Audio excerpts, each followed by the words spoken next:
The fluorescent lights hummed above the tile floor like dying insects trapped in glass, casting everything in that terrible white that belongs only to hospitals and interrogation rooms. Giovanni Valenti knelt there, a man whose name made rival families sell their businesses and flee the state, and he could not move. His daughter Emma lay on the gurney 3 feet away, and she was not breathing. His hands trembled. These same hands had signed 40 execution orders in the last decade. Hands that had negotiated the distribution of narcotics across 5 counties. Hands that had murdered a man with nothing but a fountain pen once, in a boardroom on the 42nd floor while the city glittered below them.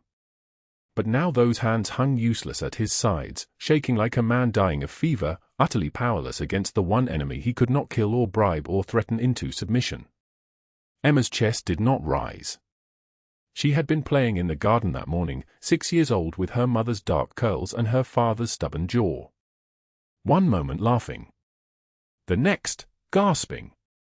Asthma attack, the doctors said, and she had not responded to the emergency inhaler, and now her lips were turning blue like someone had colored them with a bruise. Enzo stood against the wall, his broad shoulders pressed into the corner, his hand hovering near the gun at his hip. Luca stood beside him, equally frozen. These were men who had watched Giovanni Valenti walk into rooms where 7 armed men waited, and he had walked back out untouched. Men who understood that their boss was not like other men. But this was something they had never seen before. Their boss was on his knees. The doctors hesitated in the doorway. They understood that this man was dangerous. They understood that disappointing him might have consequences that extended beyond this hospital room, beyond this night. So they did not step forward. They did not deliver the words they needed to deliver. They simply waited, trapped in the terrible arithmetic of fear. The heart monitor showed a flat line like a sentence with no punctuation. Like a road that went nowhere. Like the end of everything Giovanni Valenti had built his empire to protect. Then a woman pushed through them. She wore a nanny's uniform, pale blue cotton with coffee stains on the collar and a small rip near the hem that had been mended twice with thread that did not match. Her hair was pulled back so tightly it seemed to stretch her face. She was thin in the way that meant she skipped meals. Her shoes were worn through at the heel. Everything about her screamed of the kind of poverty that does not make the news but grinds people to dust anyway. Sofia Sinclair did not hesitate. She dropped to her knees beside Emma's gurney without permission, without speaking, as if she had been waiting for this moment her entire life. As if she had been born for exactly this. Her hands moved with precision. She opened Emma's airway, tilted her head back, and began CPR with the fierce, determined rhythm of someone who understands that there is nothing left to lose because she had already lost everything. Her palms pressed down on Emma's tiny chest, counting the beats out loud, her voice steady as a metronome. 1 compression. 2. 3. Come on, sweetheart, she whispered, and her voice carried no doubt. Enzo moved forward, his hand coming away from his weapon. Should I? No, Giovanni said, and the word came out like a knife wrapped in ice. He could not look away from this stranger. He could not look away from the way her entire body was focused on his daughter. The way she moved like someone who had spent her life making desperate choices. The way her hands knew exactly where to press, exactly how deep, exactly how fast. Emma's body jerked with each compression. The monitor remained silent. Sofia did not stop. She did not falter. She did not look at Giovanni or at the frozen doctors or at anything except the small girl beneath her hands. She breathed into Emma's mouth, counted her compressions, her movements becoming a prayer that her body was speaking in a language the doctors in this room had forgotten. For minutes passed. Then 5. Then 7. The doctors stepped forward, and their faces carried the expression of men about to deliver the worst news of a father's life. Sofia pressed down again. The monitor beeped. Once. Then again. Twice. Emma's body convulsed, and suddenly she was gasping, her small lungs filling with air like a question being answered, like a door opening onto light, like life itself rushing back into a small body that had been leaving. She was alive. Silence shattered into chaos. The doctors surged forward, pushing Sofia out of the way with their equipment and their monitors and their expertise that had arrived too late to matter.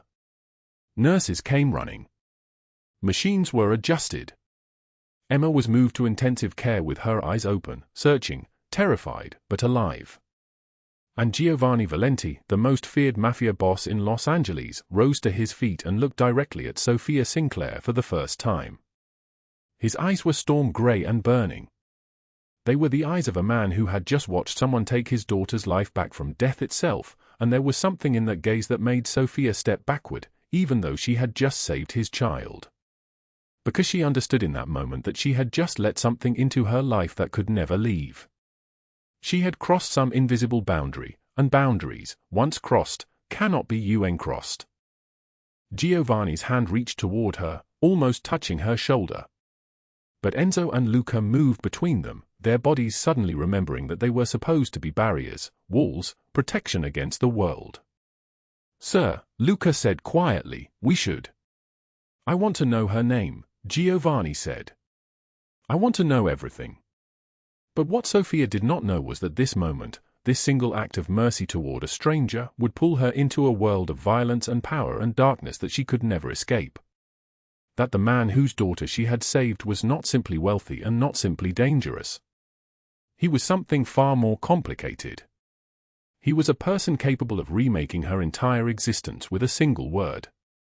And that word was coming. Before we continue, drop a like if this story hits you. Share it with someone who needs to hear it and subscribe so you don't miss what's coming tomorrow. Now let us go back to the beginning, to 7 days earlier, when Sofia was just trying to survive until tomorrow. 7 days before Emma stopped breathing, Sofia Sinclair stood in front of the Ashford family's refrigerator and counted the food with the precision of someone doing mathematics with her survival. Half a rotisserie chicken that had been left from the family's lunch, mostly picked over. 3 eggs. A block of cheese that had begun to harden at the edges. 1 container of yogurt that expired 2 days ago but still smelled acceptable if you did not think too hard about it. A gallon of milk that was fine. A single apple that someone had bitten and abandoned. In the pantry, rice, dried beans, 3 cans of soup, a box of pasta. The clock on the kitchen wall read 11:38 in the morning. Sofia had been awake since 5:30, had already cleaned the breakfast dishes, had brushed Emma's hair and braided it the way the girl loved, had packed her lunch and taken her to school and then come home to clean again because the Ashford's house was a 13-room mansion that demanded constant attention. 13 rooms. And Sofia slept in a closet. Not a small bedroom that used to be a closet. An actual closet, converted with a cot and a small shelf. The door still had the plastic organizer hanging inside it, pockets where you were supposed to keep shoes or belts, and Sofia had filled those pockets with her 3 pairs of underwear and her 2 bras and the letter from the bank that she had read so many times she could recite it from memory. Foreclosure notice. Principal amount due, $85,000. Days remaining, 7. The letter was dated 5 days ago, so really it was 2 days remaining now. 2 days until her mother's house, the house Sofia had been born in, where her mother had given birth to her on a kitchen table during a snowstorm because they did not have money for a hospital, where Sofia had sat beside her mother's bed in the last weeks of her life and held her hand, would be sold to a bank that had never met her mother, never knew her story, never cared that the house represented the only thing her mother had ever owned that was truly hers. Sofia's pocket contained $34. This was all the money she had accumulated in 3 years of working for the Ashfords, all the money left after she had sent her paychecks toward her mother's medical bills and the mortgage and the property taxes. $34 stood between her and the complete erasure of her family's legacy. The Ashford family, meanwhile, had left for brunch at the country club with Emma. Victoria Ashford had smiled at Sofia that morning in a way that made it clear the smile was for show, the way you smile at a staff member who has become invisible to you. Sofia had smoothed down Emma's dress, had made sure the girl's socks matched, had packed her a lunch even though Victoria would likely buy her something expensive at the club. "We will be back at 4, Victoria had said, and it was not a question because Victoria did not ask questions of people like Sofia. The house needs to be ready for tonight's event. The garden. The caterers arrive at 5.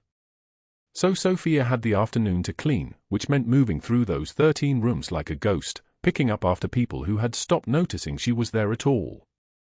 Her stomach made a sound like something dying. She selected 1 can of soup and a handful of rice and brought them to the small hot plate in her closet room. The rice would take 20 minutes. The soup would take 5. If she ate slowly, if she made it last, she could call this lunch and dinner combined. Tomorrow she would do the same thing. And the day after that. And the day after that, counting down the days until she no longer had a home to fight for because it no longer existed. The soup began to bubble. Steam rose up, and for a moment Sofia closed her eyes and let the warmth touch her face. This was a luxury. Heat that was not meant for her, borrowed heat from a can that someone else had bought.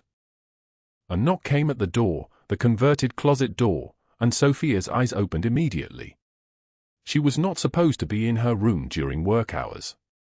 She was not supposed to rest. She was not supposed to exist in any space except in the spaces where the Ashfords might need her. Yes, she called. The door opened, and Emma stood there. 6 years old, small enough to fit in the closet without making it feel crowded, with her dark curls and the dress she had changed out of within 2 hours of putting it on. "Mama said I have to stay in my room for talking back," Emma said. "But I wanted to show you my picture." Emma held up a drawing. Marker on white paper. A woman in blue, and another woman in a yellow dress, and a small child holding both their hands. The woman in blue was Sofia. The woman in yellow was labeled Mama in careful letters. The child was Emma. Sofia's hands began to shake. She set down her soup. She knelt so that she was at Emma's eye level, and she looked at the drawing like it was the most important thing she had ever seen. Like it was worth more than $34 or $85,000 or any amount of money that could be counted.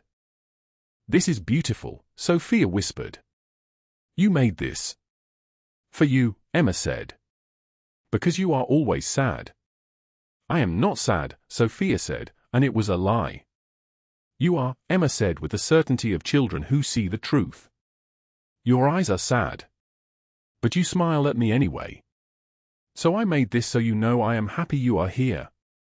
Sofia pulled the girl against her and held her while her own eyes burned and her throat tightened and her body shook with the effort of not breaking completely. "Thank you, my sweet girl," she said into Emma's hair. "This is the most beautiful thing anyone has ever given me." Footsteps approached in the hallway. Quick, sharp, the sound of Victoria's expensive heels on expensive hardwood. Sofia released Emma immediately, and the girl understood without being told that she needed to run to her room. Children always understand. They understand danger and rejection and the hierarchy of love better than any adult. Victoria appeared in the doorway of the converted closet, and her eyes moved from Sofia's face to the drawing on the floor to the soup in the hot plate to the cot with its single thin blanket. "What are you doing in here?" Victoria asked. Her voice was smooth as ice over a frozen pond. "You have work to do." "Yes," Sofia said. "I was just taking a quick moment and I will return to the kitchen immediately. The caterers will be here in 3 hours. The garden needs to be prepared. The table needs to be set. I need fresh flowers in every room." Victoria paused. Her eyes moved over Sofia like she was inspecting a piece of furniture to see if it was worth keeping. "You look terrible. Are you getting enough sleep?" "Yes," Sofia lied. "Well, you look sick. I need you presentable today. There will be important people here. People should not have to see what poverty looks like." Victoria turned to leave, then stopped. "And lock your door. I don't want Emma coming in here. This space is not appropriate for a child." Then she was gone, her heels clicking away down the hallway, and Sofia was alone in her 13-square-foot room with a can of soup that was getting cold and a drawing from a small girl who loved her and nothing else in the world that was hers. The storm was coming. Sofia could feel it in the way the air had changed outside, the way the sky had darkened to the color of a bruise. It would hit tonight, the news had said. Severe weather. Flooding in some areas. The kind of storm that reminds you how small you are and how little control you have over anything at all. Sofia picked up Emma's drawing and held it against her chest like it was something worth dying for. Then she straightened her uniform, wiped her eyes, and went back to work. Sofia's hands were shaking as she folded the last of Victoria's evening gowns, each one worth more than the car her mother drove. The silk whispered against her fingers, cool and forgiving, nothing like the rough cotton of her own 2 uniforms that hung on a nail in her converted closet. 5 minutes after 9:30 at night, and the mansion was finally settling into that particular silence that only comes when the wealthy have retired and the help is alone with their work. She moved through the hallway toward her room, her feet aching in shoes held together with duct tape and prayer. The marble floors that she had cleaned this morning reflected the chandelier light like small mirrors, and for a moment she caught her reflection and barely recognized herself. When had she become so small? When had her face become so thin that her eyes looked too large, like a startled animal trapped in a cage? She was only 28 years old but looking decades older, the kind of old that comes not from time but from the weight of carrying too much for too long. Her room was exactly where she had left it that morning.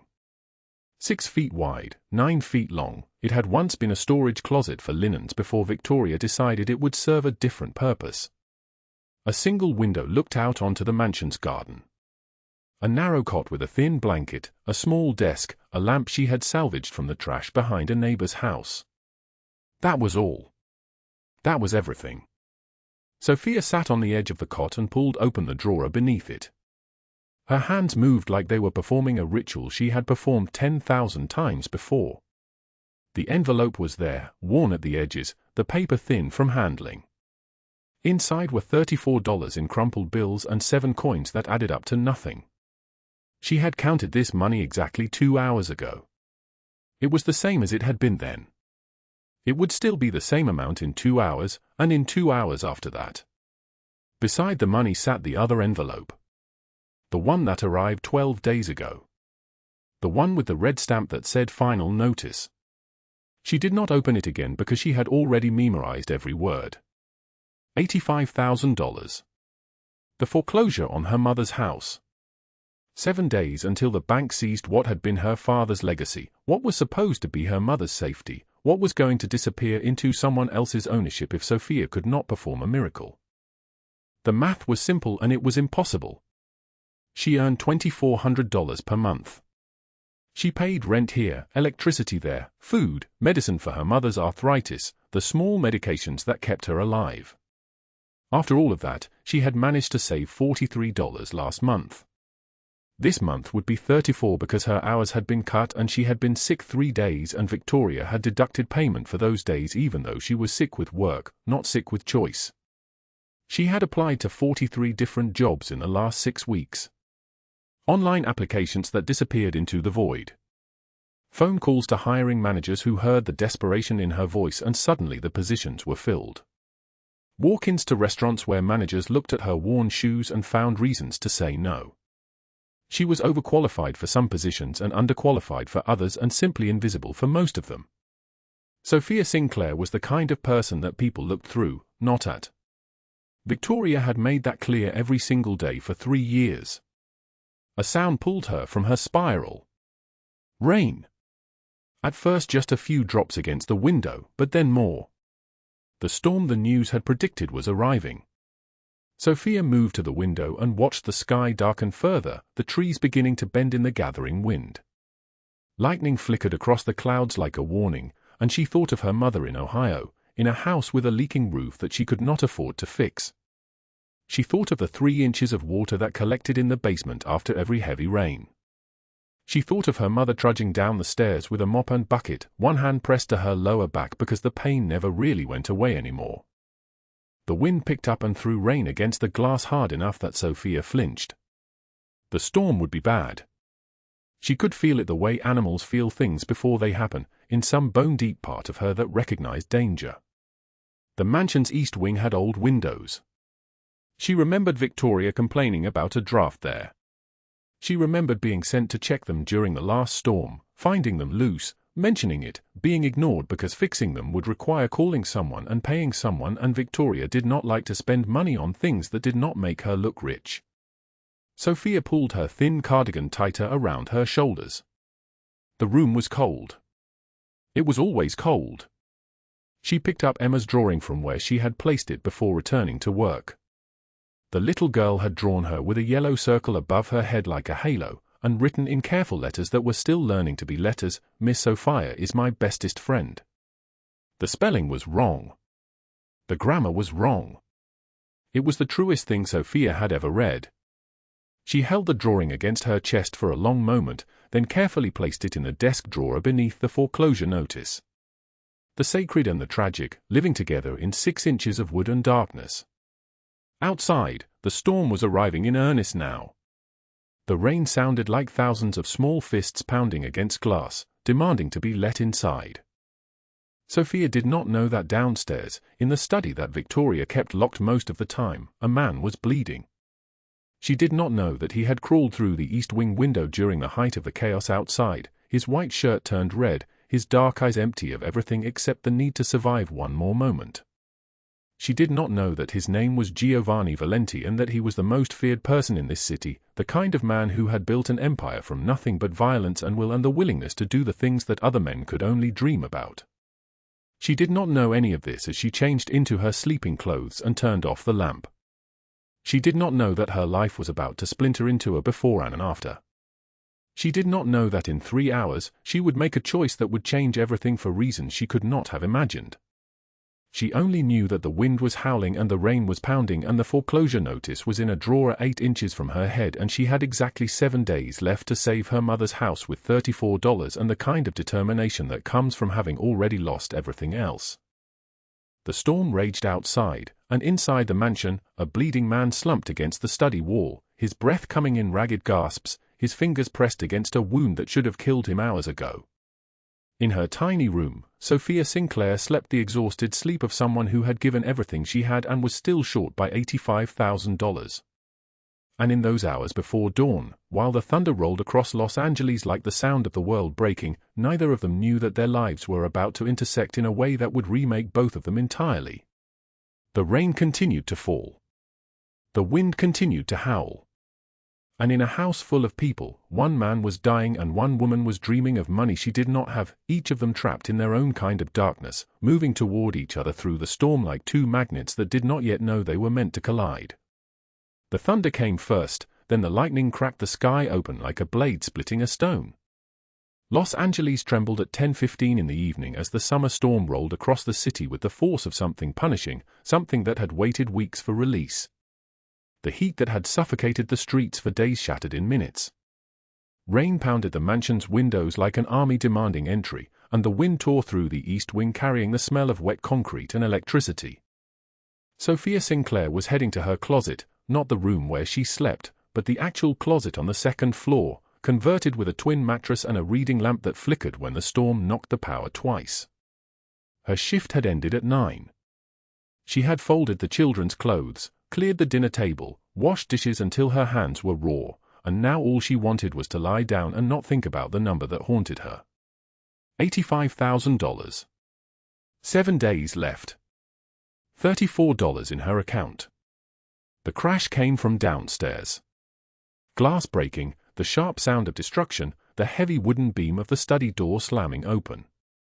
Sofia froze on the landing, her hand on the mahogany railing. The family was at their gala downtown. Guests had not been scheduled. Security was not on alert. Someone was in the house who should not be. She should call. Her phone was in her pocket. One call and the police would come, and she could stand back and let the system handle it like a normal person would. Sofia had never been normal. She had grown up learning to check on screams instead of running from them, to move toward disaster instead of away. Her mother had taught her that accidentally, through years of Sofia watching her walk into rooms where violence lived, hoping her presence alone might soften it. It never had. But Sofia kept moving toward people who were hurt because it was the only way she knew to live. She moved toward the study.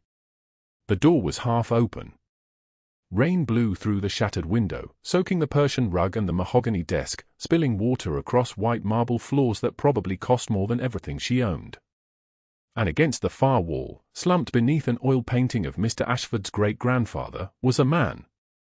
He was tall, perhaps 6'1", with broad shoulders that filled out an expensive black suit now torn at the ribs. Blood pooled beneath him like a dark flower blooming on marble. His hair was dark, silvered at the temples, and his face was the kind of face that had been carved from expensive genetics and harder choices. But it was his eyes that stopped her, storm grey, burning even in pain, sharp enough to cut through the dim light of the study. He was conscious. Barely. "Don't," he said, his voice deep and solid like an oath, like a man who was used to his words reshaping the world around them. His hand was pressed against the wound in his side, blood seeping between his fingers. "Don't call anyone." Sofia did not call anyone. Instead, she pulled off her cardigan sweater, the thin grey one she had worn for 3 years, the one with the hole in the elbow she had patched twice. She crossed the room, lightning split the sky again, and for one moment the study blazed white and the blood looked black, and she pressed the sweater against the wound. The man's body went rigid. "What are you? Who shot you?" Sofia whispered. Her hands were shaking but her voice was steady. She had learned steadiness from her mother. "My men are coming. We need to get you to a hospital." "No hospitals." His fingers closed around her wrist with surprising strength. His skin was hot, burning with fever or shock or the way bodies respond to betrayal. Police would come. Questions would be asked. "No hospitals." "My men," he coughed, and blood came with it. "My men will handle it." The sweater was soaked through. Sofia could feel the warmth of him bleeding into the thin fabric, could feel the reality of him dying against her hands. She had been hungry many times. She had been afraid many times. But she had never held someone as they left the world, and she did not want to start tonight. Headlights swept across the study window. The footsteps came hard and fast, 3 sets of them, moving with the precision of men trained in violence. 2 figures in black suits appeared in the doorway, their hands near weapons. The first was broad-shouldered and stone-faced, mid-40s with a scar running from his eye to his cheekbone. Enzo. The second was younger, smaller, with eyes that had seen too much. Luca. Neither of them expected to find a young woman in a ruined sweater kneeling beside their boss. Their hands moved to their weapons. "No," Giovanni Valenti said, his voice like a command that reshaped reality. His eyes never left Sofia's face. "She helped me." Enzo and Luca exchanged a look that would stay with them for years. In 15 years of working for him, they had never seen him sit beside anyone like this. Never seen gentleness in eyes that ordered executions. They moved with professional silence, extracting him carefully, cradling him like he was something breakable. But before they lifted him away, Giovanni reached for her pocket, a movement so small the other men missed it. Her worn prayer card fell onto the marble, creased and faded, the saint's image worn thin from years of being held. He picked it up, studied it with the intensity of a man reading scripture, then looked at Sofia with an expression she could not name. "What's your name?" he asked. "Sofia Sinclair." He nodded once, slow, deliberate, a king acknowledging a subject. Then he was gone, carried out into the rain, and 3 black SUVs peeled away from the mansion with a sound like the world accelerating. Sofia stood alone in the study, her sweater gone, her hands covered in blood that was not hers, her prayer card still resting on the marble floor where he had returned it. She could hear the rain thundering against the broken window. She could hear her own breathing, shallow and fast. She could hear Victoria's voice in the hallway upstairs, calling for her, calling for the woman who had just become either her greatest leverage or her greatest liability. 3 days passed. Sofia scrubbed blood from marble for 2 hours that night, burning her sweater in the mansion's furnace, watching it curl and blacken, trying to erase evidence of something that could not be erased. She did not sleep. She did not eat. She moved through the mansion like a ghost, waiting for police, waiting for accusations, waiting for the trap to close. At 2 o'clock on Thursday afternoon, Victoria Ashford summoned her to the office. The room reeked of expensive perfume and cruelty, the kind of space that told you everything about its occupant through the ruthless geometry of its arrangement. Glass desk. Chrome and ivory. No photographs of children, only pictures of Victoria with politicians and celebrities and international dignitaries. She sat motionless as Sofia entered, her manicured nails, each one perfect, each one a statement, drumming against the glass. "I reviewed the security footage from Tuesday night," Victoria said. "No greeting, no preamble, just the blade going in." "Interesting. You were in Richard's study during the storm." Sofia's blood turned to ice. "The window broke. I was checking if anyone needed." "You were helping Giovanni Valenti." Victoria's smile was a weapon. "Do you understand what you've done? Do you comprehend the position you've placed yourself in?" She stood, walking to the window that looked out over Los Angeles, the city spread below like a kingdom she was counting her power over. "I run a very successful charity foundation, Sofia. Did you know that? Women's empowerment. International placements. Opportunities for girls from difficult backgrounds, just like you." Sofia said nothing. Her instinct screamed that there was no escape from whatever was coming. But harboring criminals? Victoria turned, and her expression was the expression of someone who had found an ant to step on. "That's a federal offense. Deportation. Years in prison. Unless—" She walked to her desk and slid a folder across the glass, the sound like ice cracking. "Unless you become useful to me instead." Inside were forms. International placement agreements. Photographs of women smiling in front of ocean views and resort backgrounds. But Sofia's eyes caught something else, something in the fine print: documentation requirements, security clearances, a clause about women being held pending family arrangements in remote locations. Victoria's voice came soft, like a mother speaking to a child. "I have women waiting for opportunities. Women desperate enough to accept anything. Women like you used to be. You understand the appeal of hope, don't you? The way someone can convince you that a terrible situation is actually a chance." She sat back down. "Giovanni Valenti will not protect you forever. But I can.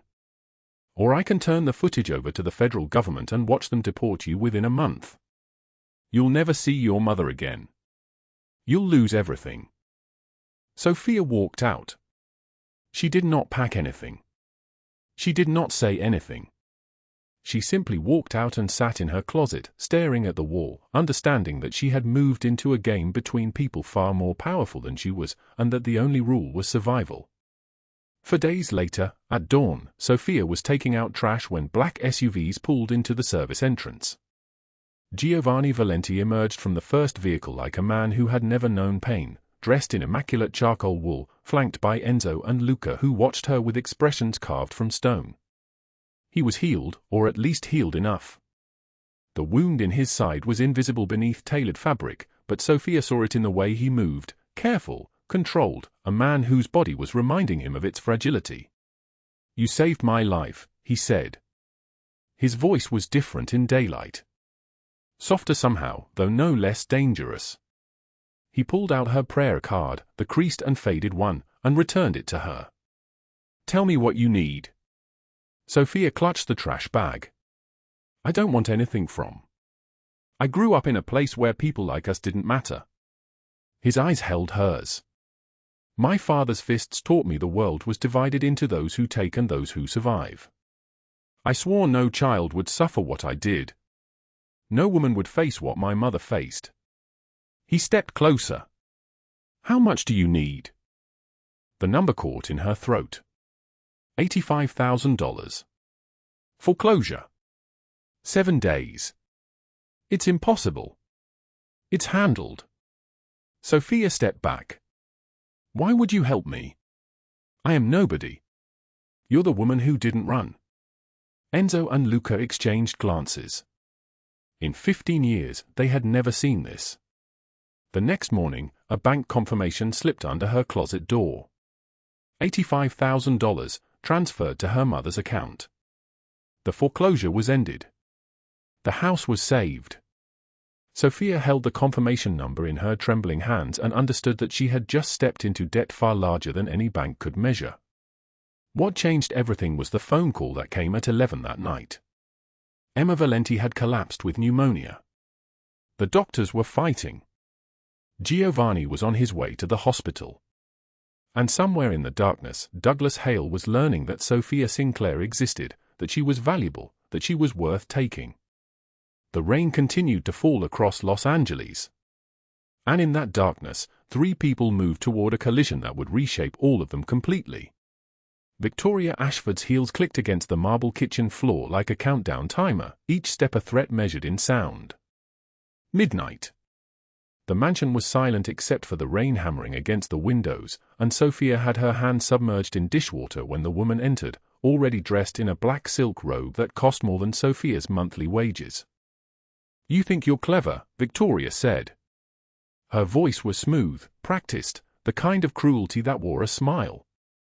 "Giovanni Valenti gives nothing away." "Nothing? So tell me, what did you trade to get $85,000 transferred into your mother's account?" Sofia's fingers stilled in the water. The plate she held felt suddenly fragile, like it might shatter if she breathed wrong. "Your silence," Victoria continued, moving closer, "is very loud. Let me be specific. Giovanni owns you now. Or you can work for me. Legitimate charity work, overseas, helping other desperate women." She paused, letting the lie settle like poison in clear water. "But if you refuse, if you try to run or tell anyone about this conversation, I'm calling immigration." "That debt payment? I'll report it as money laundering. You'll be deported by Friday. Your mother's house will be seized as proceeds of a crime. Everything will crumble twice as fast as it did before." Sofia turned slowly, her wet hands dripping. "You're lying." "Am I?" Victoria's smile was a blade. "Test me." The rain continued all night. By 2 in the morning, Sofia stood on the mansion's eastern balcony overlooking Los Angeles, her thin jacket soaked through, no umbrella this time. The city lights blurred through the downpour like dying stars. Her hands gripped the cold metal railing, shaking. She couldn't tell if it was from the cold or from the hollow feeling expanding in her chest. "This is how it ends," she thought. "I saved a stranger and now I'm trapped between a criminal and a monster. The debt is paid but I'm owned. I'm nobody caught between 2 people who see me as property."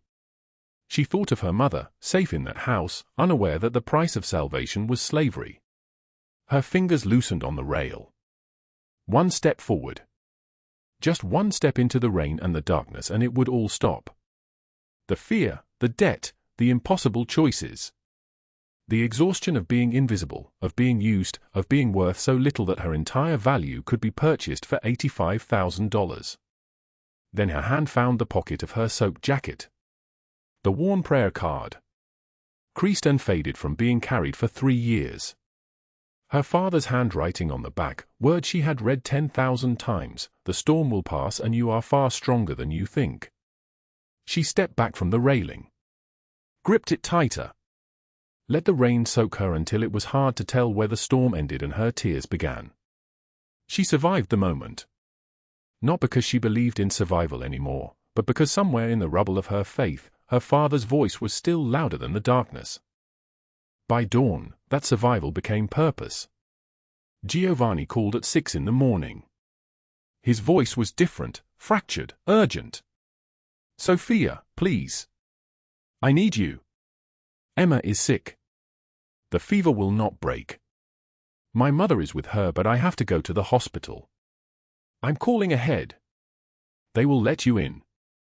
Just sit with them. Please." She arrived to chaos.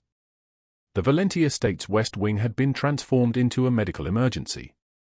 Emma was burning with fever, her small body drenched in sweat, and Maria Valenti, a woman Sofia had never met, a matriarch with Giovanni's eyes but stronger, more forgiving, was unconscious beside her daughter, collapsed from exhaustion and fear. Emma's breathing was shallow.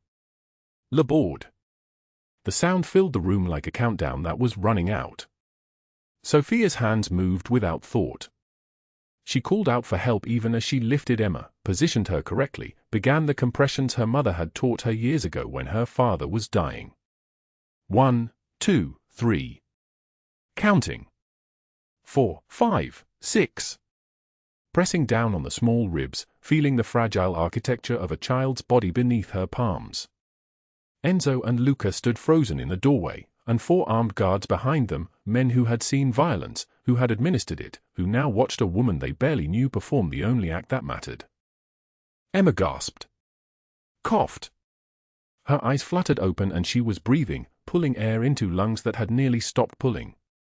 Giovanni arrived to find Sofia holding his daughter, both of them crying, Emma's small arms around Sofia's neck, Sofia's face buried in the child's hair. Something fundamental broke in him in that moment. Not his strength. Not his control.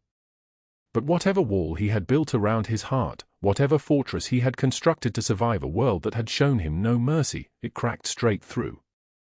At midnight that same night, Giovanni made one phone call. His voice was ice. Measured. The kind of calm that moves mountains or buries them. By dawn, it began. 12 men in black tactical gear moved like ghosts through Douglas Hale's Beverly Hills compound. Doors kicked simultaneously. Hale dragged from bed in silk pajamas, his body suddenly small without the wealth to defend it. He fell to his knees on the cold marble floor and understood, for the first time in his life, that money and power were not the same thing. Valenti, please, he begged, his voice shattered like dropped glass. We can negotiate. I have contacts, I have. Giovanni appeared in the doorway, backlit so that Hale could see him but not read him. You prey on desperate women. You threaten someone under my protection. Death would be too quick, too easy, too merciful. Hale was handed to the cord of a family, Giovanni's rivals, men who held old debts and older grudges. Hale was dragged away screaming, disappeared into the underworld machinery of Los Angeles, never seen again. The silence after he left was more final than any bullet. Victoria's destruction came in daylight where everyone could watch. Federal agents arrived at her mansion at 6 in the morning, warrant in hand, cameras waiting at the gates. Giovanni had given the prosecutors everything, every document, every offshore account, every victim testimony, every financial record that proved the charity foundation was a hunting ground. She was arrested in her silk robe on live television, her perfect facade crumbling as the handcuffs closed around her wrists. 40 years in federal prison. Human trafficking. Money laundering. Conspiracy. Her charity dissolved. Her assets seized. Her reputation destroyed systematically, methodically, completely. Sofia watched the news from the guest house where Giovanni had insisted she stay for safety. She sat on the edge of the bed, the television glowing in the darkness, and watched Victoria Ashford being led away from the mansion she had ruled for so long, screaming about lawyers and corruption and injustice while the cameras flashed like lightning. The woman who had threatened her was now helpless. And Sofia understood something cold and true in that moment, that the debt had not been paid in money. The real price had been paid in watching her oppressor destroyed, in seeing that even the most powerful could fall, in knowing that somewhere in this city, Douglas Hale was learning the meaning of the word consequence. But this was not yet the end. The real transformation was still ahead, waiting like dawn at the edge of a very long night. The penthouse rose 43 stories above downtown Los Angeles, glass and steel cutting into the November sky, and from the balcony at sunset the city looked like it belonged to someone who had earned it stone by stone, decision by decision, choice by choice. Sofia Sinclair stood at the edge of that balcony with her hands gripping the cool railing, her business suit perfectly tailored in charcoal gray, her hair pulled back with the confidence of someone who no longer flinched when doors opened. 200 women. That was the number that lived in her mind like a prayer. 200 women she had pulled from the machinery of desperation, given jobs, given housing, given the thing no one had given her until it was almost too late, a choice about her own fate. The sun descended in layers of gold and crimson, casting the city in light that made everything look possible. 1 year had passed since she walked away from Giovanni Valenti's office. The memory lived in her body like a scar. She could still see his face when she told him no, when she refused the legitimacy he offered, when she chose the terrifying freedom of building something alone rather than being built into someone else's world, however gently he held the architecture. He had sat behind that massive desk with the weight of an empire on his shoulders and listened to her say the words that cost him everything, not his money, not his power, but his hope that she might stay. "You saved me," she had told him, her voice steady even as her hands trembled. "But I can't be owned by anyone, ever again. Not even you. Not even like this." His dark eyes, storm gray in certain light, had filled with something that looked like understanding and something else that looked like breaking. "I'm not trying to own you," he said, his voice low and solid like an oath sworn in a church. "I never was." "Then let me go," Sofia replied. "Let me prove I'm more than a victim you rescued. Let me become something I built myself." He had agreed because he loved her enough to honor what she asked for, which meant he had let her walk away into a year of silence. The penthouse had come together in stages. First, the modest one-bedroom apartment in Silver Lake, $340 a month in rent, counted out in bills she earned speaking to city officials about immigrant worker protections, pitching the vision to foundations, building the house of hope from spreadsheets and exhaustion and the memory of a worn prayer card that read, "The storm will pass and you are far stronger than you think." Her father's words, worn soft from being carried, creased from being read in bathroom stalls and parked cars and moments when she thought she would break into pieces. Then 12 employees. Then a partnership with a mysterious investor who appeared with exactly the capital she needed to expand operations. She had known without being told that it was Giovanni, moving through intermediaries, respecting her boundary of distance while ensuring she could succeed. She had wept when she realized what he had done, that he had loved her enough to disappear from her life while making sure she rose. By month 9, they were operating from a renovated warehouse in downtown Los Angeles. By month 12, she was negotiating with the city council about safe housing initiatives. By month 14, 3 investors approached her about a venture capital fund, and somewhere in that process, she had forgotten to be afraid. The business suits came naturally. The command of conference rooms came from the authority of knowing exactly what those women needed because she had been them, counting $34 and wondering if it would stretch to cover both rent and food. The penthouse had been the final piece, not because she needed luxury, but because she needed to understand that she could walk into a space like this and belong to it rather than serve it, that she could stand on a balcony overlooking Los Angeles and know that the view existed for her, that the city below held her name on the letterhead of something legitimate and real and built by her own hands. And yet, every evening when the sun descended, when the city lights began to flicker below like stars trapped in buildings, she thought of Giovanni. She had memorized the prayer card so completely that she no longer needed to read it, but she carried it anyway, a creased rectangle of faith in the pocket of every suit jacket. The storm will pass. She had survived her storm. She had emerged stronger.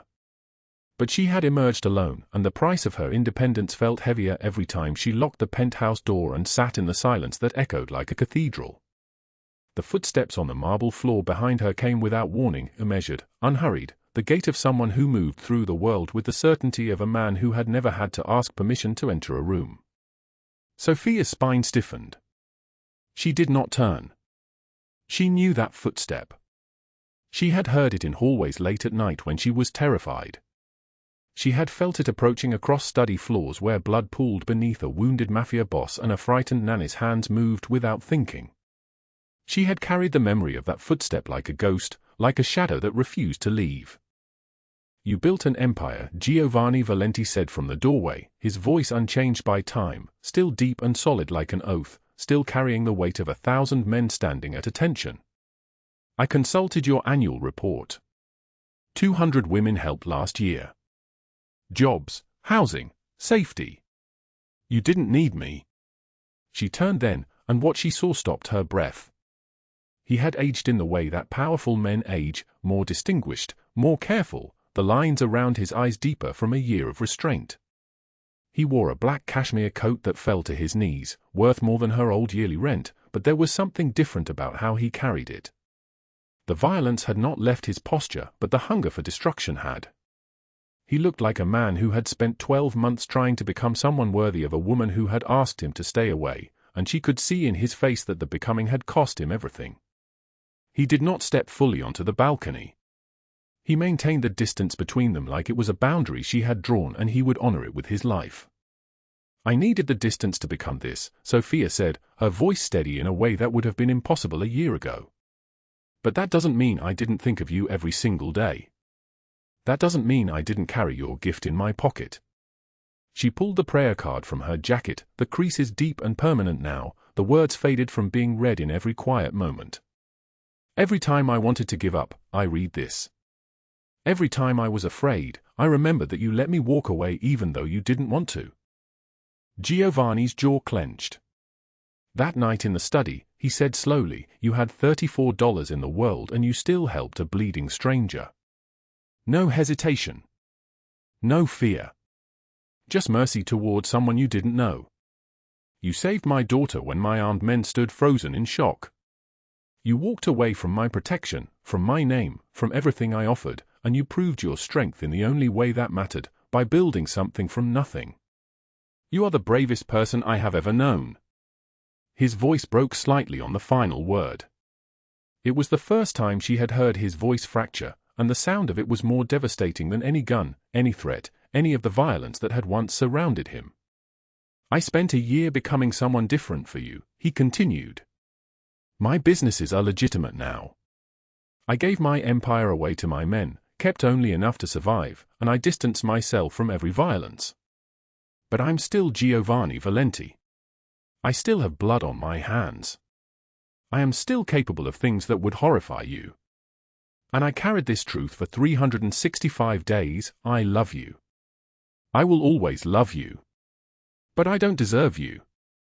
Sofia closed the distance between them in 3 steps, her hand rising to his chest, feeling his heart beating hard and fast like a caged bird finally given the sky.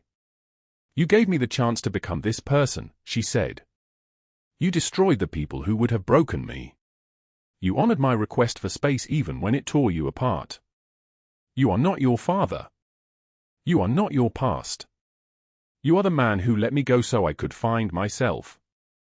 The city lights flickered below them like breath, like heartbeat, like the world continuing its endless turn while 2 people stood on a balcony suspended between sky and earth. I'm telling you now what my father told me, Sofia whispered, closing the final space between them, their foreheads touching, his breathing matching hers. The storm will pass and you are far stronger than you think. We both survived the storm. We're both stronger than we knew. When she moved toward him this time, it was not mercy reaching toward a dying stranger. It was not desperation reaching toward salvation. It was choice, conscious, deliberate, earned through a year of separation and transformation. It was a woman who had learned her own worth choosing a man who had learned to honor it. The sunset burned gold and crimson across the city below, casting everything in light that made the impossible look real. This time, when she kissed him, neither of them was terrified. They were simply home. This story teaches us that even in the darkest moments, love finds a way. If you believe that, hit like and subscribe. Leave a comment and tell us how this story made you feel. Thank you for staying with us until the very end.